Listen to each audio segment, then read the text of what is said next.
afternoon, everybody. Welcome back to Build. I'm your host, Carrie Justick. Dr. Sandra Lee first gained notoriety when she posted a blackhead extraction video to Instagram under the name Dr. Pimple Popper, which to her surprise gained viral attention. But 5 years later, the dermatologist is still riding the wave of what has become a fascination and some say fetish that people have with popping pimples, as her brands expanded from social media to television and even her own skincare line. Please help me in welcoming Dr. Sandra Lee. Hello. Hi. How are you? I mean, feeling some type of way after that video. I was just saying, some people were like cheering, others had their eyes closed. I'm like a peek through the fingers girl, so. It's like we get the opposite. We get people who are just absolutely obsessed and fascinated with it, and then we have people that are disgusted, can't look at it, but either way, they tag their friends, and that's really how it grew. That's how Definitely. it got I mean, everybody knows the name Dr. Pimple Popper, but before we get into all of that, I really want to learn a little bit more about you, Dr. Sandra Lee, Okay. And a little bit about who you are, your upbringing, and how this kind of got thrust into your life. Okay, so, well, I'm a dermatologist. I've been a board-certified dermatologist, probably in practice about like 10, 11 years or so when this started. And my practice is in Southern California, and I just decided one day, I started an Instagram account just to show like a little window into my world as a dermatologist. And this is really when they had like cooking or travel and fashion blogs. All nice, pretty things. All nice, pretty, like really, well choreographed photos. And then you had my photos of like skin conditions, and I just thought it was really just show people why I love it. And it's, it applies really well because it's a very visual field, obviously. I posted a blackhead extraction video, and it just got a noticeable increase in attention. People were like tagging it, saying, that is so satisfying, it's gross, but satisfying, and I love it. And I thought that was crazy. So I did it again, and it happened again, and then I just started throwing another blackhead log on the fire, just putting one on and just seeing if it could grow. And then look where I am. I mean, it's crazy. I have a TV show, and I'm here with you with all these wonderful popaholics. So Popaholics. Yeah. A term I am now, I guess I'm going to be converted into a popaholic. I said backstage, blackheads and pimples I can deal with. It's the bigger things that...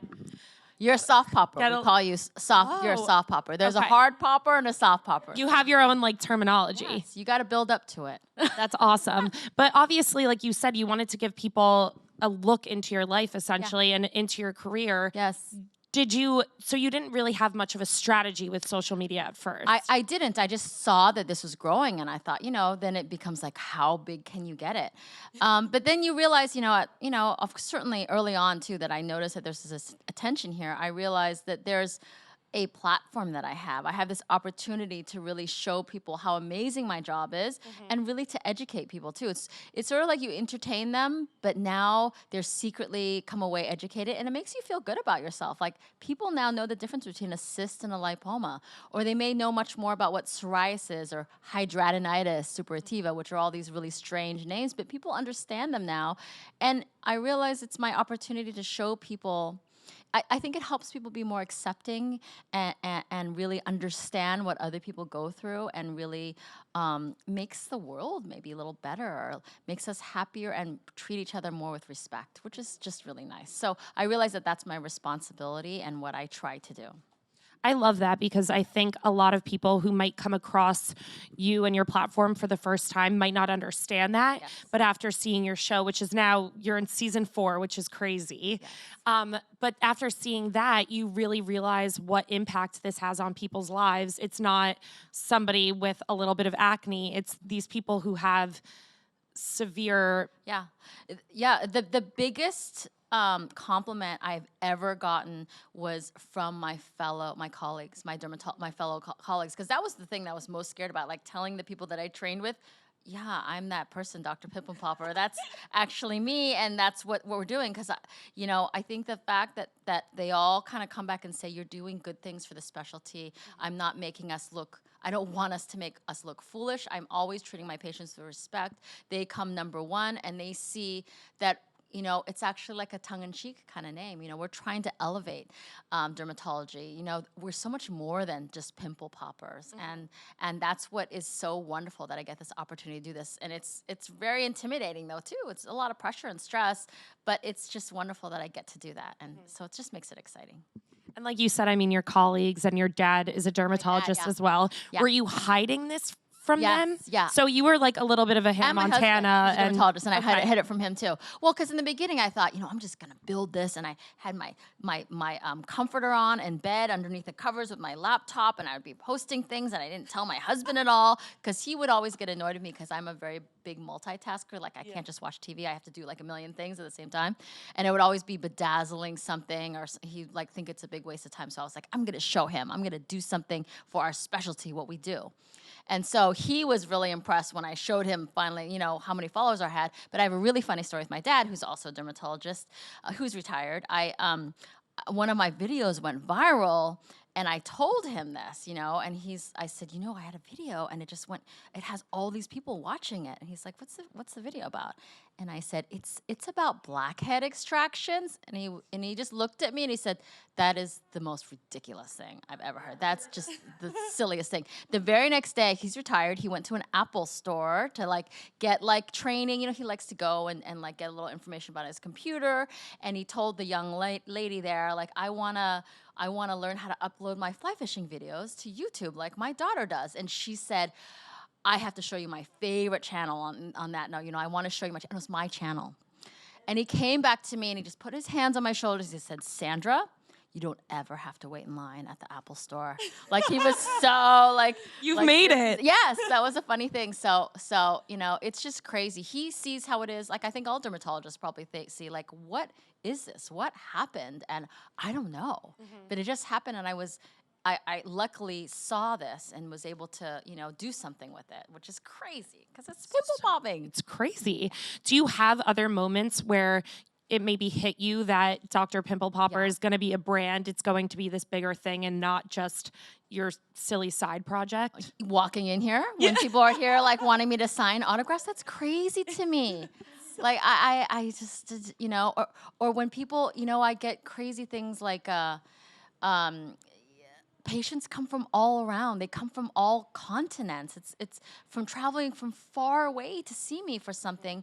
It's so fascinating to me that you know, you can, you know, show your personality on a YouTube video, and it makes people trust you and want to see you instead of the thousands of dermatologists that are there between me and them, you know.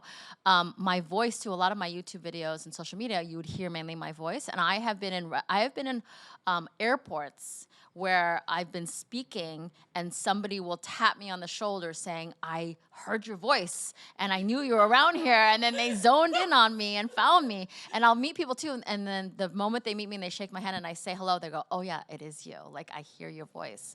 So I didn't know I had this voice, like, you know, give me your checking account number now.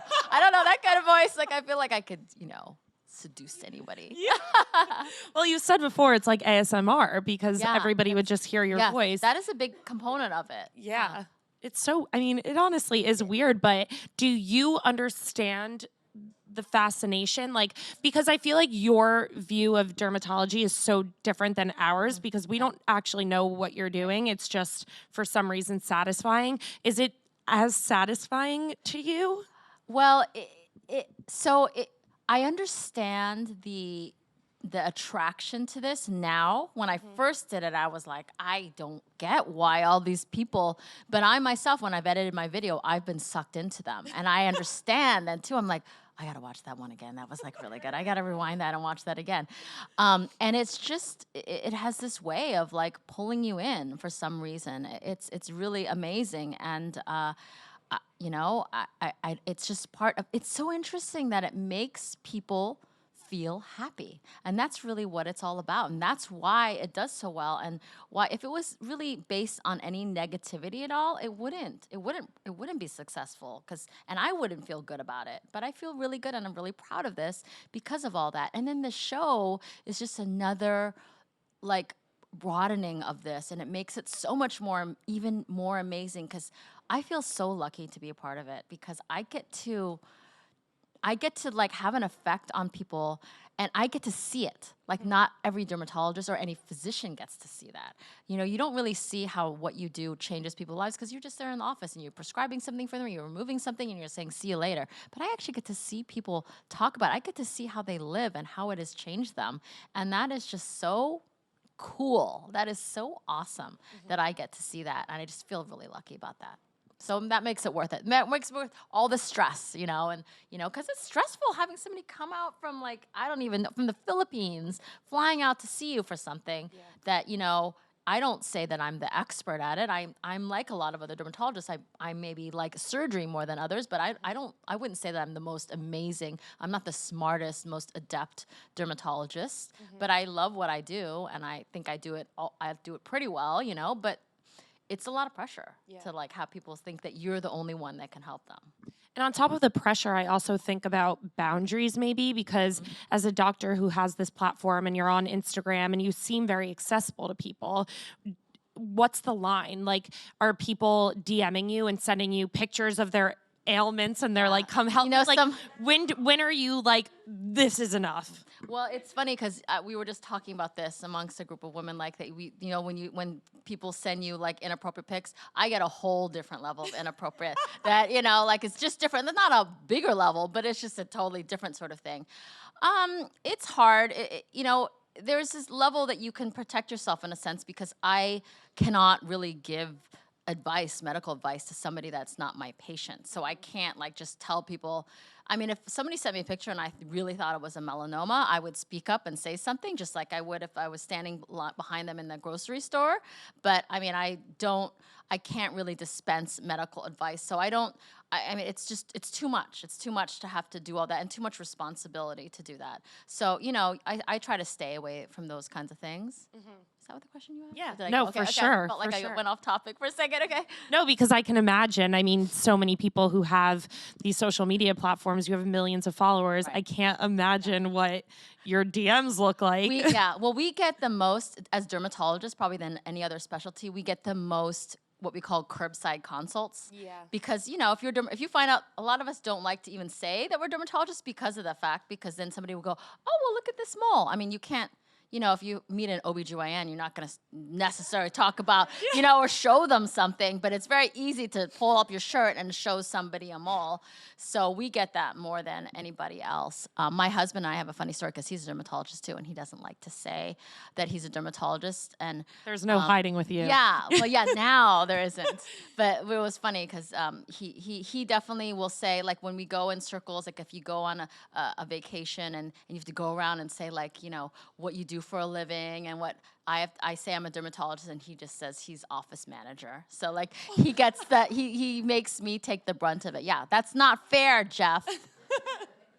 But obviously with curbside consults, I love that. I feel like there's more of that because people are so obsessed with skincare nowadays, and it's such a huge trend. And I know that you've done a nighttime routine video, and I love watching all of those.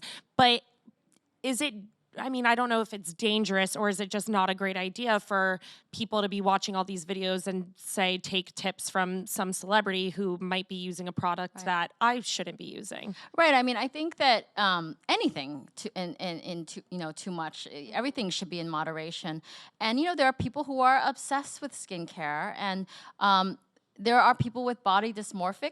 We definitely see that in body dysmorphia. We see that as dermatologists a lot. And you just have to take things realistically. And I think a key for people to know is that the regimen that your best friend swears by is not necessarily your regimen. That's one thing that is, because we all have different skin types. And the other thing is that you do not need to spend a lot of money on skincare. And, you know, part of it is I started a skincare line, SLMD Skincare, because of the fact that I found people were asking me a lot of questions about things. And I know that people need a dermatologist, and many people, probably the vast majority of people in the world, can't see a dermatologist, whether money, insurance, distance. And so they're looking to me to help them. And so that's why I started this skincare line. It's not about it's not like a anti-aging foofy, you know, where there's berries that you pick from some remote mountain, you know, in the Andes or something. These are real things that we as dermatologists know of and we recommend. And so that's what I really wanted to do, is sort of bridge that gap. Because, you know, you walk down the aisle in the pharmacy or the you know, the drugstore, and you're like, what the heck do I pick? There's like millions of things lined up. And I feel like what happens is that by educating people, like we trick people in a way, we trick people on my videos to like understand why things work or really understand. And when they do, you are more willing to actually try something because you understand how it works. And then you actually feel proud yourself because you were part of figuring it out. You really feel like there's some ownership of it, that your acne got better or your eczema got better because you knew what to use, because you learned yourself, not just somebody telling you. Yeah. So that's all part of it. It's part of giving people back power and ownership and control. I love that. I mean, I'm the same way, like love skincare, and it's a give and take of like trying different things, realizing it doesn't work. I know you are a huge proponent of sunscreen, SPF. Of course. Are there other go-to products that you would recommend for people to just take care of their skin? Yeah, well, sunscreen is really important. I think the most important thing I would say for people is that we all know about that. And I will say probably everybody that I see in my office are going to say they use sunscreen, but people don't use it properly, in my opinion, and many of us dermatologists' opinion, because people don't reapply it. You know, if you're walking home at the end of the day and you haven't put sunscreen on, except for in the morning, you don't have sunscreen on. So I think sunscreen powders are really a great additive because, you know, a lot of us with makeup on, we don't want to put sunscreen on over our makeup. It messes things up. Guys don't like that tacky feeling a lot, you know, that kind of thing. A powder is really nice because you just put on, you don't have to look on, you know, you don't have to look in the mirror. So that's really great. But also retinol is a great product. You know, you've heard this. Dermatologists have said this. Retin-A or tretinoin is the prescription variety, which is more concentrated, more a stronger strength. But retinol is great because it has anti-aging properties. It can help with acne.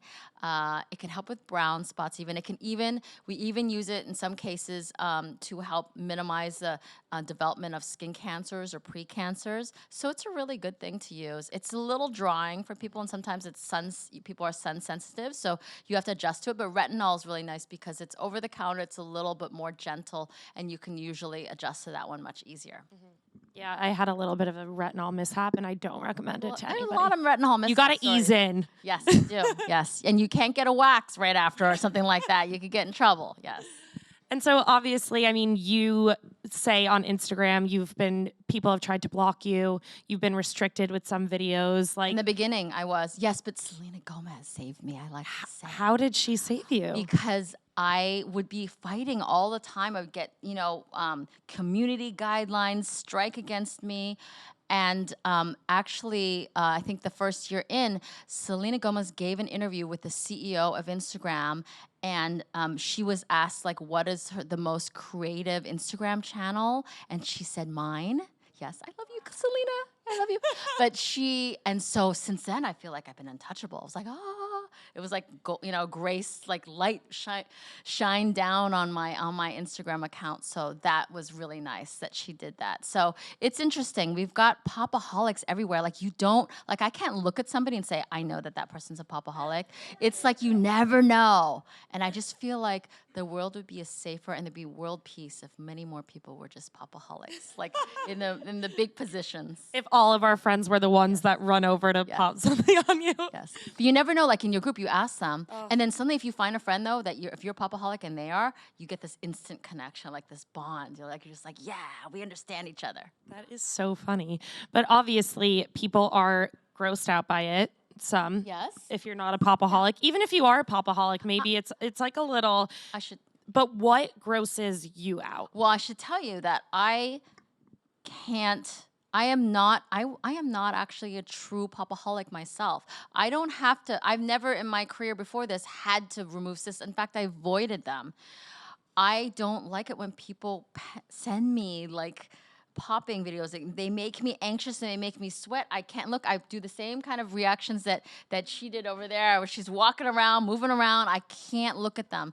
I'm a born again popaholic, I say, because I understand what they see, and I think I like my own videos, and it has something to do with me controlling it. Like, I know that this is me doing it, and I know this person is safe, and there's no dirt, like it's sterile. There's no dogs barking or beer cans or people screaming and paper towels and just dirtiness, I can't see that kind of stuff. It just grosses me out.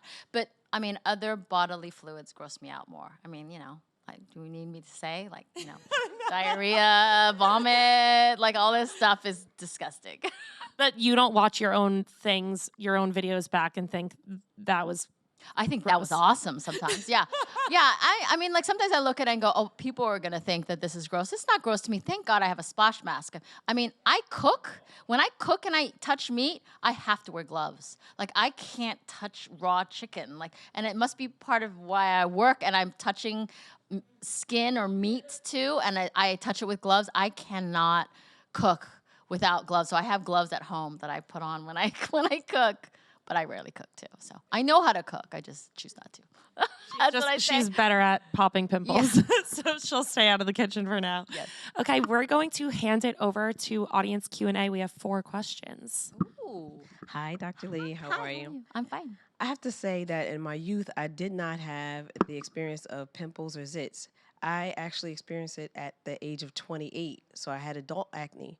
And so I wanted to ask you, what do you feel, in your opinion, is the leading contributor to acne and zits and pimples? Is it the environment we're in? Is it the food we eat? Or is it the global climate change? Or is it something altogether different? I think that food can play a small role in acne development, and it has a lot to do with the main reason that people get acne, and that is hormones, okay? That is why especially women get adult acne throughout their life as opposed to men, and that's because of the surge in hormones or the change in hormones that we have in our body. Sometimes people with some conditions that secrete more hormones, like polycystic ovarian syndrome, PCOS, which is really common, which is not, life-threatening certainly, but also just like when we have our period, when we, during certain times where we have more hormones in our body, that's when zits come out. And that's actually an indication to me when that time is happening, because then I'll feel myself getting a zit, And so that's the kind of, I try to look at things on the bright side always. I want to remind people that usually the reason that you're getting pimples is reminding you that you're alive and that you're young. Usually more oil production and hormones are around the younger we are. So that's why it happens so much when we're teenagers, because that's when those hormones are flying. They're really all out of whack. So that should help you, give you a reminder, and it's going to keep you looking young too. Mm-hmm. Acne is a blessing. Yes. Right, yes. Hi again, Dr. Lee Kal-El. Hi. From last year. You yes. did my leg veins, spider veins. Oh, yes. Yes. Hi, how are you? Nice to see you. You're from the show. Yes. How are you? Yes, so nice to see you. I came here to thank you. You look I live in New beautiful. York. Thank you. Gorgeous. Continuing growth and evolution. Yes. And again, my legs are hibernating for the winter. Yes. But And that's good. The compression hose, that's yes, important. yes, We're talking yes. about sclerotherapy. She had leg vein injections where we inject something that irritates the little veins and causes them to stick together and clamp down. It's an office procedure that we do. It is something that needs to be done sometimes serially, multiple times, because you can get new ones, because every time you stand or you're in, those sorts of things promote it. The leg veins, the spider veins that we're talking about. Exactly. But I just wanted to thank you. It's definitely Thank you. helped a lot. And, Thank at first, you have a lot of devoted, people who just want to see pops. And at first, I did get some nasty emails, very transphobic and everything. But on the flip side, a year later, I'm still getting emails from people all over the place wanting advice, feeling inspired. And I thank you. So paying it forward. That's good. It's so much more than you know. Yeah, and you're helping so many people yourself then too with your story. And I think that's what is so wonderful about this, that you guys have the opportunity then to really affect people's lives in such a positive way. So thank you for doing this. That was so wonderful Thank of you. you. Love that. Thank you. Dr. Lee. Hello, how are My you? whole family and I are huge fans of the show. Really? That's Yeah. awesome. And I know you mentioned that sometimes there could be a little stress involved. I was wondering if you had a specific genre of music or like a musical artist you play around the office that kind of calms you down or relaxes you. I like Sinatra's Under Your Skin. I like that song. I have like a lot of songs that I like that have like a popping sort of innuendo to them. But unfortunately, like I used to love, they were amazing on Instagram, but I couldn't because of all the copyright infringement. But there's some, like, there's a song that's a really nice jazzy number called Squeeze Me, which is really good too. I love like Under Pressure, you know, like all those kinds of songs. They just are really inspiring and great to pimple pop with, I'll tell you that. I'm sure that's super comforting for the patient sitting there and you're like jamming out to your yeah, that's your a little Pimple weird. Yeah, playlist. I gotta time it. Yeah. Yeah, that's not. Yeah, but I was actually gonna create like a playlist, like on on my phone, pimple popping videos because there's a lot. We'll of wait them. for it Yeah, because we okay. need it. I'll do it now. And one more question. Hi, Dr. Lee. Hi. I'm Stacy. My mom and I are huge fans of the show. And my mom, unfortunately, she couldn't be here today. She has work, but she has a question for you. So she's 52 and she wants to know what are the best like skin creams, especially like under the eyes to keep her looking youthful. What's her name? Her name is Arlen. Arlen. We miss you, Arlen. I'm sorry that you couldn't be here. Creams under your eye. You know what? This is something that I think is really, I might not make friends with a lot of cosmetic companies with this statement, but I don't think that it's really important to buy a cream that is specific for under your eyes. I think it's sort of like a ploy to get you to buy more products to use things. I mean, the skin under eyes is probably the most sensitive in terms of it being the thinnest skin on our body. So, and a lot of us have issues with it because there's dark lines that we can get under eyes. So a lot of us are looking for reasons, or the fact that we've been smiling throughout our years gives us creases there. So it is a place that a lot of people focus on. But I think that products that you use on the rest of your skin are wonderful there. I think things that have a lot of moisture are obviously good because they're going. If the moisture stays there in your skin's going to look more plump and healthier. And I actually think too, smiling is a positive thing because happiness is contagious. So I don't mind so much smile lines that I may have because I think that they show that you've been smiling throughout your life. It's the frown lines that I don't like because that means you've been, and they've actually done studies, which is really fascinating, with like Botox or Dysport, like the injectables that stop you from moving a muscle. They found that if you inject it into an area that the lines here that cause like depression, I mean like that don't cause depression, that make you look depressed or angry, that people actually feel less so. And I've had that happen. Sorry, I'm going off subject a little, but I have had that happen. I've injected the lines around my eyes and I actually don't like it because I feel like I'm fake smiling to people. Like when I've gotten it before, I'm like, I feel like I'm smiling and I'm just smiling with my mouth.